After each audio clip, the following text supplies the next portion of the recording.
Well, what we have here are upscalers. Most of them are cheap, basically under £40, apart from the OSSC of course. Today I dug out as many cheap upscalers as possible so that I could find out a question many of you keep asking me.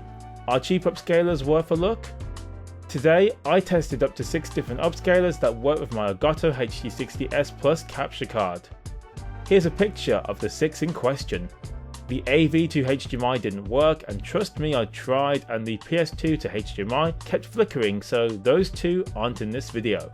For testing, I used the PlayStation 2 playing both PlayStation 1 and PlayStation 2 games along with the Sega Saturn. Let's get going.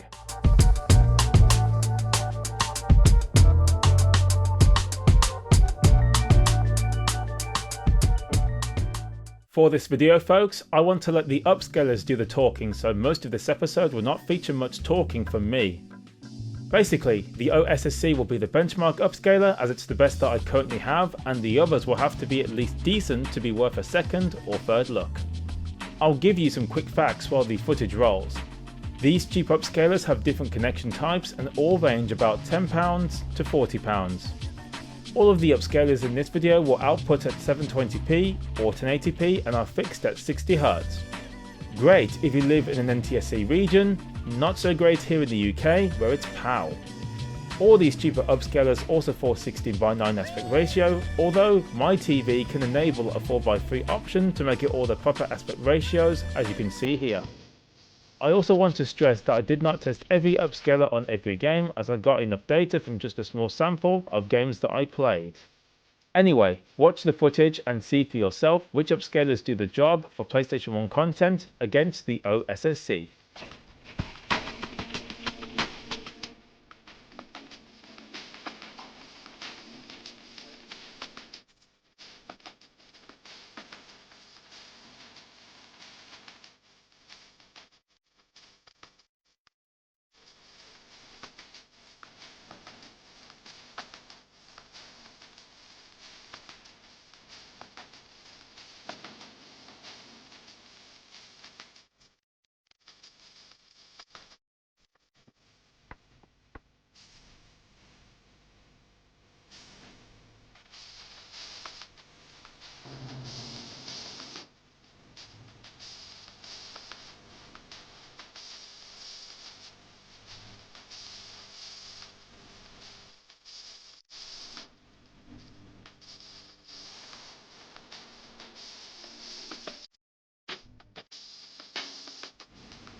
The PlayStation 2 has some 480p games, and this allowed the unbranded converter, the OSSC, and the porter component to HDMI upscaler to pull ahead of the others.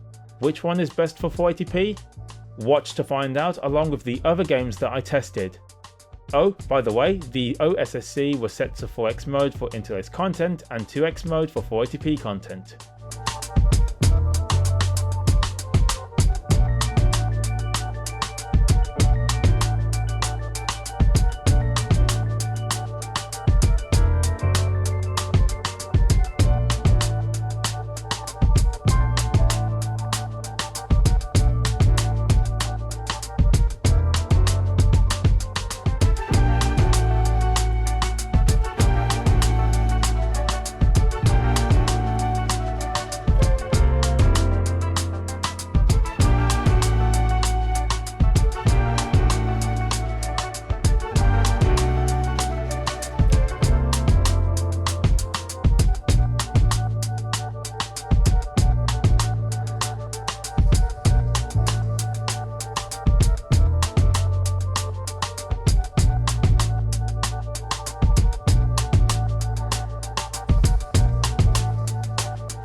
Right, the Sega Saturn. Only 4 of the upscalers could be tested here, as the others either did not work or I lacked certain connectors, mainly SCART. Anyway, some of the upscalers function differently compared to the PlayStation consoles, as you can see here. Overall though, which of the 4 upscalers work best for Sega Saturn content? Well, keep watching to find out.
Phew, that's that.